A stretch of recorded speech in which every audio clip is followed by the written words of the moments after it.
Welcome back to my YouTube channel. अगर आप BPSC TRE 4 या स्टेट का तैयारी करते हैं तो आपका 40 नंबर जीएस जो पेपर होता है, अगर आप इस वीडियो को देखते हैं तो आपका क्या होगा, कवर हो जाएगा। तो आपको क्या करना है, डेली 10 से 15 मिनट का वीडियो आता है, आपको डेली इस सीरीज़ को देखना है। आपका जितना 40 नंबर का जीएस है, जैसे इसमें हिस्ट्री है, जियोग्राफी है, साइंस है एंड करेंट अफेयर, तो यहाँ पे कवर कर दिया जाएगा। तो फर्स्ट क्वेश्चन है, एक माध्यम का अपवर्तनांक √3 है, तो निम्न में से कौन सा एक सही है। तो यहाँ पे बताइए आप लोग इसका आंसर। तो ऑप्शन नंबर यहाँ पे ए दिया है, आपतन कोण का, है ना। यहाँ पे 1 मिनट तो मिसिंग है। हाँ, आपतन कोण का जिया अपवर्तन कोण के जिया का 1√3 गुना होता है।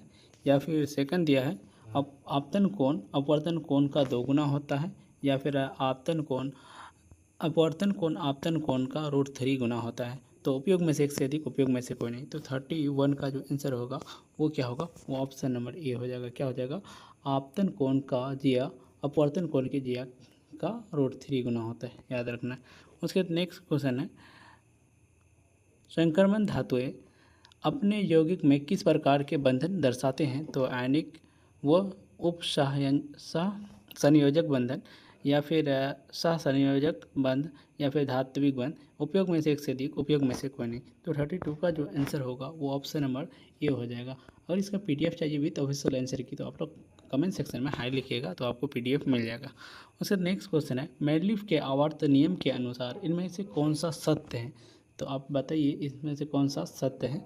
तो 33 का जो आंसर होगा, तत्व के गुणधर्म उनके परमाणु द्रव्यमानों के आवर्ती फलन होते हैं। उसके बाद उन क्या ना, तत्व के गुणधर्म उनके चुंबकीय गुणों के आवर्त फलन होते हैं। या फिर तत्व के गुणधर्म उनके परमाणु क्रमांकों के आवर्ती फलन होते हैं। तो इसका जो आंसर होगा वो ऑप्शन नंबर ए हो जाने वाला है। उसके नेक्स्ट क्वेश्चन है, अजैव निम्नकरणीय प्लास्टिकों से संबंधित निम्न में से कौन सा कथन जंतु पादप और हमारे आसपास वातावरण पर उनके प्रभाव को दर्शाते हैं। असंगत कथन का चयन कीजिए। तो ये मृदा की उर्वरा शक्ति को कम करते हैं, या प्लास्टिक थैले टिकाऊ होते हैं, या ये नालियों को जाम कर देते हैं, या उपयोग में से एक से अधिक, उपयोग में से कोई नहीं। तो 34 का जो आंसर होगा ये हो जाएगा, प्लास्टिक के थैले, है ना, टिकाऊ होते हैं, है ना, प्लास्टिक के थैले टिका होते। तो यही उसका कारण है। असंगत कथन का चयन कीजिए। तो असंगत कथन की यहाँ क्या होगा, ये प्लास्टिक के थैले टिका होते। उसका नेक्स्ट क्वेश्चन है, किसी तारे की स्थिति में थोड़ा थोड़ा परिवर्तन होता है, प्रतीत होता है, इसका क्या कारण है। क्योंकि वायुमंडलीय गैस के मिश्रण से बना होता है, क्योंकि वायुमंडल की भौतिकी स्थिति स्थिर होती रहती है, या फिर यहाँ पे दिया है क्योंकि वायुमंडल की भौतिक स्थितियाँ बदलती रहती हैं। तो उपयोग में से एक से अधिक, उपयोग में से कोई नहीं। तो इसका आंसर होगा 35 का।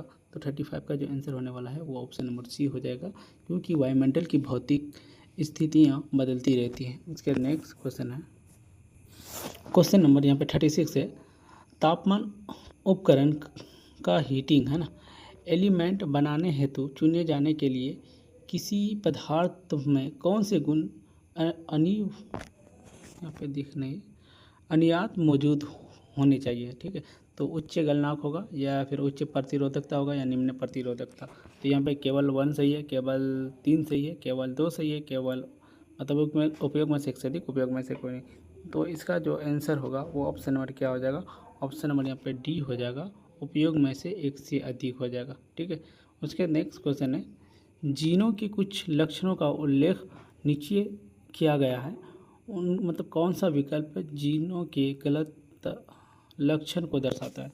तो अब देखिए कौन गलत लक्षण को दर्शाता है। ये प्रोटीन का उत्पादन करके लक्षणों को नियंत्रित करता है। उसके बाद दूसरा क्वेश्चन है, यहाँ पे ये डीएनए के खंड है, या प्रत्येक जन्य कोशिकाओं में एक जीन सेट होते हैं। तो उपयोग में से एक से अधिक, उपयोग में से कोई नहीं। तो इसका जो आंसर होगा वो ऑप्शन नंबर डी हो जाएगा। इसका आंसर क्या होगा, उपयोग में से। देखो यहाँ पे क्या है ना, गलत कथन का मतलब ये बोला है, तो गलत कथन कौन है। तो यहाँ पे जब देखिएगा ना, ये प्रोटीन उत्पादन, है ना, उत्पादन करके लक्षणों का नियंत्रित करता है, तो ये कथन एकदम सही है। ये डीएनए के खंड होते हैं, ये भी सही है। प्रत्येक जन्य कोशिका है ना, प्रत्येक जन्य कोशिका में एक जीन सेट होते, तो एक जीन सेट होते। तो यहाँ पर तीनों बात सही बोला है। जब तीनों बात सही बोला है तो यहाँ पे गलत पूछा था, तो गलत यहाँ पे कोई भी आंसर नहीं है, तो यहाँ पे उपयोग में से कोई नहीं होगा।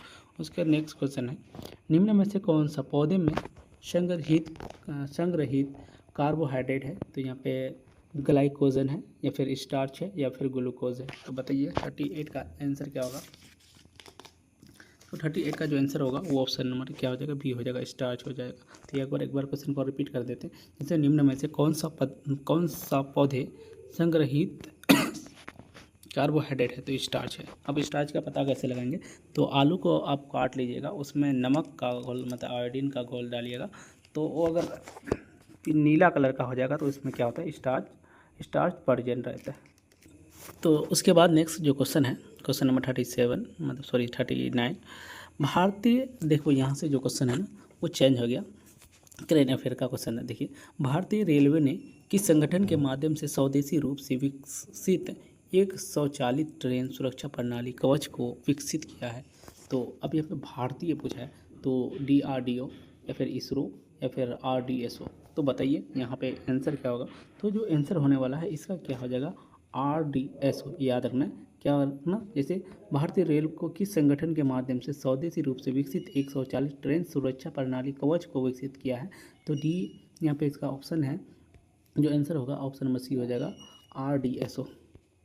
उससे नेक्स्ट क्वेश्चन है, हाल ही में वर्ल्ड ऑर्गेनाइजेशन ऑफ राइटर्स के द्वारा साहित्य में उनके योगदान के लिए किसी विश्व साहित्य पुरस्कार से सम्मानित किया गया था?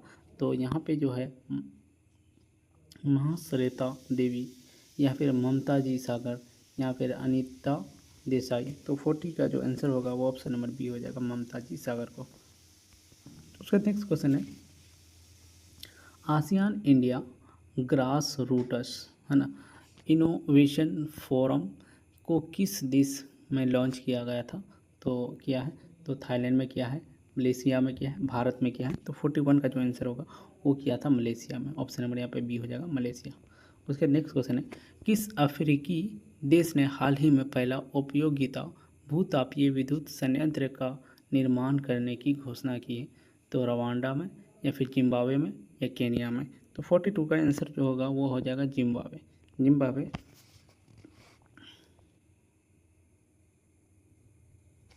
उसके बाद नेक्स्ट क्वेश्चन है, कैंसर के लिए भारत की पहली घरेलू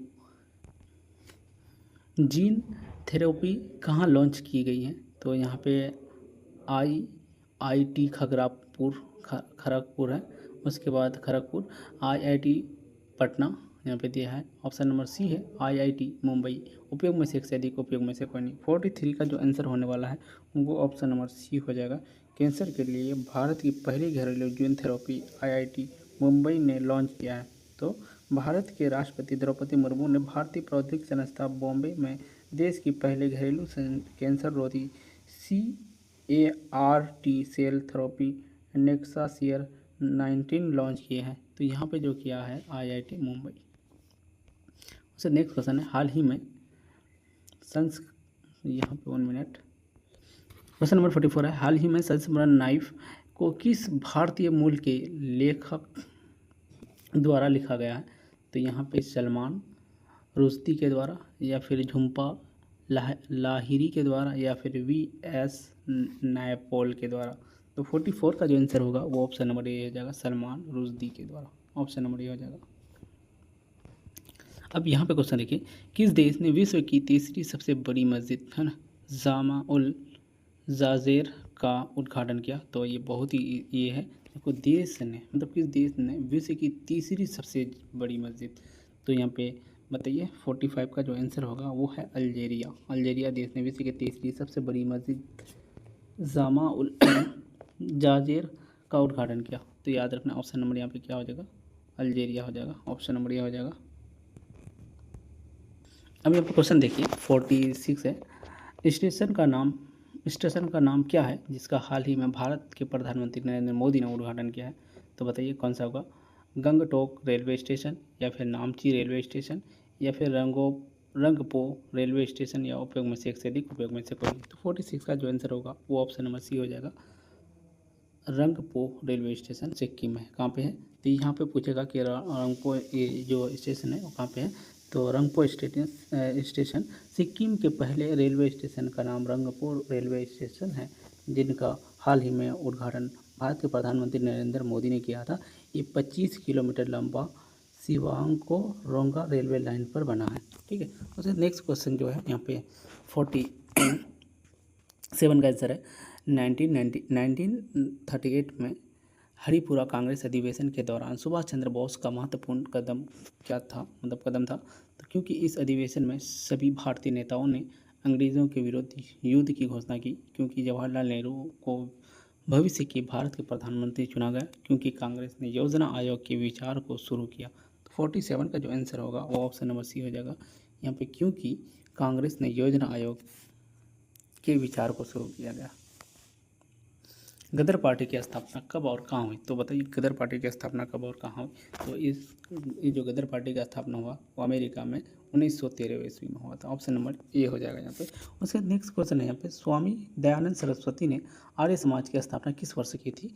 तो 49 का जो आंसर होगा वो ऑप्शन नंबर यहाँ पे क्या हो जाएगा? सी हो जाएगा। 1857 में किया था। कब किया था? 1857। स्वामी दयानंद सरस्वती ने आर्य समाज को 1875 में किया था। कब किया था? 1875, याद रखना 1875। और गदर पार्टी की स्थापना कब हुआ था? तो अमेरिका 1913 में। उससे नेक्स्ट क्वेश्चन है, सर्वपारिता की नीति किसने दी थी? किसने दी थी? तो यहाँ पे लॉर्ड रिपन ने, या फिर लॉर्ड हेस्टिंग्स ने, या फिर लॉर्ड कॉर्नवालिस ने। बताइए इसका आंसर क्या होगा? तो इसका जो आंसर होगा वो ऑप्शन नंबर बी हो जाएगा।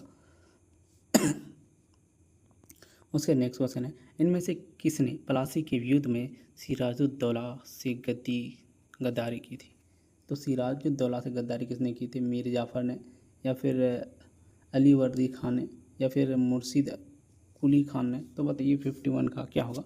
तो ये कौन किया था? मीर जाफ़र कौन क्या कर दिया था? वो सिराजुद्दौला से गद्दारी की थी, याद रखना। उसके नेक्स्ट क्वेश्चन है, नई दिल्ली और इसकी इमारतों का डिज़ाइन करने वाले 2 वास्तुकार कौन थे? तो यहाँ पे बताइए इसका आंसर क्या होगा? तो इसका जो आंसर होगा वो ऑप्शन नंबर क्या हो जाएगा? ऑप्शन नंबर सी हो जाएगा, एडवर्ड। 1 मिनट। इसका आंसर जो है एडवर्ड लुटियस और हर्बर्ट बेकर थे। ठीक है। तो ऑप्शन नंबर यहाँ पे सी हो जाएगा। बाकी अब इसका देख सकते हैं बहुत सारे डिज़ाइन है, जैसे नई संसद भवन का तो बिमल पटेल ने किया था। उसे चंडीगढ़ का, मतलब चंडीगढ़ यहाँ पे दिया गया है। गेटवे ऑफ इंडिया का कौन किया था? जॉर्ज विटेक ने किया था। और बाकी रॉक गार्डन का किसने किया था? तो नेक चंद सैनी ने किया था। उसके बाद मुंबई का ताज होटल, तो बताइए मुंबई का ताज होटल का डिज़ाइन किसने किया था? तो मुंबई के ताज होटल का डिज़ाइन किया था वो सीताराम खंडेराव वैद एवं DN मिर्जा ने किया था। उसके बाद विक्टोरिया मेमोरियल, तो बताइए विक्टोरिया मेमोरियल का डिज़ाइन किसने किया था? तो विलियम इमर्सन ने किया था। विक्टोरिया मेमोरियल जो कोलकाता में है उसका डिज़ाइन किया था विलियम इमर्सन ने किया था। उसके बाद नेक्स्ट क्वेश्चन है, आप लोग यार इसको ध्यान से सुनना है। 1840 और 1856 के बीच भारत के गवर्नर जनरल कौन थे? तो बताइए 53 का आंसर क्या होगा? तो 53 का है लॉर्ड डलहौजी ने किया थे। ठीक है। कौन थे? उनके बीच के गवर्नर जो थे लॉर्ड डलहौजी ने थे। उसके नेक्स्ट क्वेश्चन है, बिहार प्रोविंशियल किसान सभा का गठन कब हुआ था? तो 54 का जो आंसर होगा वो ऑप्शन नंबर ए हो जाएगा यहाँ पे, 1929 में हुआ था। उसके कुछ क्वेश्चन बचा हुआ है, और जैसे निम्न में से कौन सा स्थान वहाँ स्थित दर्रे के साथ सम्मिलित नहीं है? तो बनिहाल है ना, बनिहाल पीर पंजाल में है, या फिर खरदुंगा ला लद्दाख पर्वत श्रेणी में है, या जेलोपाला ये जांस्कार में है। उपयोग में से अधिक उपयोग में से कोई नहीं। तो 56 का जो आंसर 55 का जो आंसर होगा वो ऑप्शन नंबर सी हो जाएगा। क्या होगा? ऑप्शन नंबर सी हो जाएगा। उसका नेक्स्ट क्वेश्चन है, टेलीग्राफ पठार इनमें से किसका एक भाग है? तो यहाँ पे है टेलीग्राफ, याद रखना टेलीग्राफ पठार जो है किसका भाग है? तो हिंद महासागर कटक का, या फिर उत्तरी अटलांटिक कटक का, दक्षिणी अटलांटिक कटक का। तो बताइए इसका आंसर क्या होगा? तो इसका आंसर जो होगा उत्तरी अटलांटिक कटक का हो जाएगा, उत्तरी अटलांटिक कटक। उसके नेक्स्ट क्वेश्चन है, निम्न में से कौन सा लुप्त प्राय प्रजातियों की लाल सूची का प्रशासन करता है? तो बताइए। तो 57 का जो आंसर होगा वो ऑप्शन नंबर होगा IUCN ने किया था। IUCN ऑप्शन नंबर सी हो जाएगा। उसके नेक्स्ट क्वेश्चन है, निम्नलिखित में से कौन सा जैव विविधता स्थल भारत में मौजूद नहीं है? तो कौन सा भारत में मौजूद नहीं है? तो सुंडा लैंड या फिर पश्चिम घाट। पश्चिमी घाट तो भारत में है ही। उसके वलासिया, बताइए ये दोनों में से ऑप्शन नंबर ए एंड सी से कौन नहीं है? तो 58 का जो आंसर है वो है जो सुंडा लैंड, जो सुंडा लैंड दिख रहे हैं वो भी क्या है, भारत में स्थित है। तो ऑप्शन नंबर सी जो है इसका आंसर हो जाएगा, ऑप्शन नंबर सी हो जाएगा। ठीक है, ये भी भारत में स्थित है, ये भी भारत में है, बट ये स्थित नहीं है। तो जो पूछा है कि भारत में मौजूद कौन सा नहीं है, तो भारत में मौजूद कौन नहीं है, ऑप्शन नंबर सी हो जाएगा, ये है वलासिया। अच्छा, वलासिया कहाँ पे स्थित है? तो इसको आप बता दीजिए कमेंट सेक्शन में। तो वलासिया जो ये है ना, वलासिया जैव विविधता स्थित भारत में मौजूद नहीं है। तो वलासिया कौन सा स्टेट में है? तो वलासिया आप लोग बताइएगा कमेंट सेक्शन में, इसका आंसर वेट कर रहे हैं आप लोग का। तो वलासिया जो है, वलासिया जैव विविधता हॉट स्पॉट दक्षिण पूर्वी एशिया में सुंडा और साहुल के बीच में स्थित है, याद रखना है। ठीक है, उसके नेक्स्ट क्वेश्चन है 59, लघु ज्वार कब होता है? तो लघु ज्वार कब होता है बताइए इसका आंसर, जब पृथ्वी सूर्य और चंद्रमा के बीच केंद्रित होती है, जब सूर्य चंद्रमा और पृथ्वी एक ही रेखा में होते हैं, या फिर जब सूर्य चंद्रमा और पृथ्वी एक समकोण त्रिभुज बनाते हैं। तो 59 का जो आंसर होगा वो ऑप्शन नंबर सी हो जाएगा, जब सूर्य चंद्रमा और पृथ्वी एक समकोण त्रिभुज बनाते हैं, इस टाइप का बनाएगा तब होगा। उसके नेक्स्ट क्वेश्चन है, सिंधु नदी का उद्गम स्थल क्या है? तो रोहतांग दर्रा है, मतलब शेषनाग झील है, या फिर मानसरोवर झील है। तो 60 का जो आंसर होगा वो ऑप्शन नंबर यहाँ पे सी हो जाएगा, कौन सा होगा, मानसरोवर झील। क्या होगा, सिंधु नदी का उद्गम स्थल क्या है? तो मानसरोवर झील, याद रखना मानसरोवर झील। उसके बाद नेक्स्ट क्वेश्चन है, भारत में अधिकांश प्राकृतिक गैस का उत्पादन निम्न में से कहाँ से किया जाता है? तो आंध्र प्रदेश। तो यहाँ देखो, अधिकांश प्राकृतिक गैस का उद्घाटन मतलब उत्पादन किया जाता है, उत्पादन कहाँ से किया जाता है? तो आंध्र प्रदेश तट से, या फिर गुजरात तट से, या बम्बई हाई से। तो बताइए 61 का आंसर क्या होगा? तो जो 61 का आंसर होगा ऑप्शन नंबर सी हो जाएगा, बम्बई हाई से। बम्बई हाई से, याद रखना। जैसे भारत में अधिकांश प्राकृतिक गैस का उत्पादन बम्बई हाई से प्रति चक्रात की स्थिति में होता है। बम्बई हाई अरब सागर में स्थित है ना, मुंबई से दूर सागर में स्थित है, जहाँ से तेल निकाला जाता है। बम्बई हाई से तेल जापान के सहयोग से 1970 के दशक से निकाला जा रहा है। किसके सहायता से? मतलब याद रखना, जापान से। और भारत में तेल सर्वप्रथम डिगबोई में 1901 में निकाला गया था। कौन सा? डिगबोई। खनिज तेल के भारत में काफ़ी कमी है, तो याद रखना खनिज तेल की भारत में काफ़ी कमी है। उसके नेक्स्ट क्वेश्चन है, आप देख सकते हैं इसमें, इस नंबर पे आप मैसेज कर सकते हैं 94 91 87 24 92, और इसमें हेलो लिखेगा, और हेलो लेके PDF लिखिएगा। और PDF के बाद एक चीज़ और करना आप लोग, जैसे BPSC का है तो यहाँ पे BPSC लिखना है, BPSC। ठीक है, क्योंकि इस चैनल में जैसे DLED का, बिहार पुलिस का बहुत सारे ये दिया था, PDF दिया था, तो आप कमेंट कीजिएगा तो आपको मिल जाएंगे। ठीक है, बट वो लिख देना है आप लोग को। बट यहाँ पे एक बार नंबर जो हम रिपीट कर देते हैं, 74 91 87 24 92। हाँ, ये जो आप PDF जो मिलने वाला है, इसका कॉस्ट क्या रहने वाला है? तो कॉस्ट जो है ना, वो क्या होने वाला है, बहुत आप लोग सोच भी नहीं सकते क्या है। तो इसका जो कॉस्ट है वो फ्री है। क्या? एकदम बिल्कुल फ्री है, एकदम बिल्कुल। आप जैसे कमेंट कीजिएगा तो आपको कुछ देर में रिप्लाई मिल जाएंगे, और उसके बाद आपको PDF मिल जाएंगे भाई। तो आप कमेंट सेक्शन में जाइए, हेलो लिखिए, आपको PDF मिल जाएंगे। ठीक है, तो अगर यहाँ तक आप लोग देख लिए तो चैनल को सब्सक्राइब एंड शेयर जरूर करना। Thank you for watching my video.